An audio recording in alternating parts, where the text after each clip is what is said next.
النهاردة هنعمل الصينية الديكور بالستايل البوهيمي واللي هنستخدمها كتير قوي الفترة الجاية. بتبقى مناسبة جدا مع ديكورات الخريف والشتاء وكمان حلو قوي رمضان. تعالوا بقى نشوف هنعملها ازاي. هنحتاج كرتونة على شكل دايرة نص قطرها 13 سنتي، وتقدروا طبعا تتحكموا في المقاس زي ما انتوا عايزين.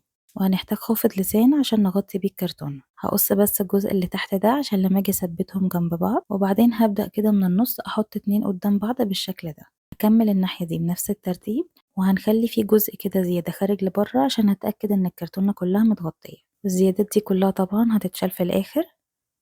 هكمل الناحية التانية بنفس الطريقة، ولما اخلص خالص هقلب الكرتونة واقص الاجزاء الزيادة دي كلها. كده الجزء ده خلص. دلوقتي بقى هنجهز الاطار بتاع الصينية. الاطار هيكون برضو منخفض اللسان. هحدد كده الطول اللي انا عايزاه، وبعدين هقصه من الناحيتين. هعمل الكمية اللي انا محتاجاها، والجزء اللي في النص ده هخليه هعمل لكم بيه فكرة حلوة قوي في الفيديو الجاي. هنحتاج بقى كرتونة تانية هتكون بنفس دوران الصينية، وتكون اقصر شوية في الطول من خافض اللسان. انا شلت بس جزء من الكرتونة كده عشان كانت سميكة قوي، وتقدروا تستخدموا اي كرتون يكون رفيع. هبدأ الفها كده او اضغط عليها بالشكل ده عشان تبقى طرية وسهل ان انا اثبتها على الدايرة. هثبت عليها خافض اللسان كده جنب بعض بحيث يكونوا في نفس المستوى. ونخلي بالنا ان احنا منحط الشمع في الجزء اللي فوق ده عشان ما يبانش في الظهر ويكون شكله مش حلو.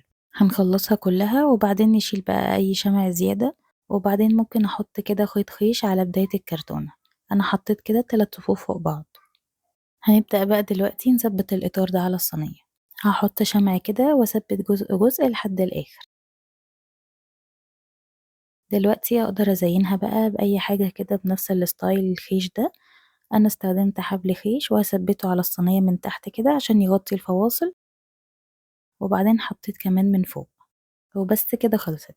شكلها شيك وممكن نحط فيها اي ديكورات بالستايل البوهيمي.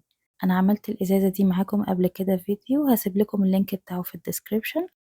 وان شاء الله هنعمل افكار تانية لديكورات سهلة ينفع نحطها في الصينية.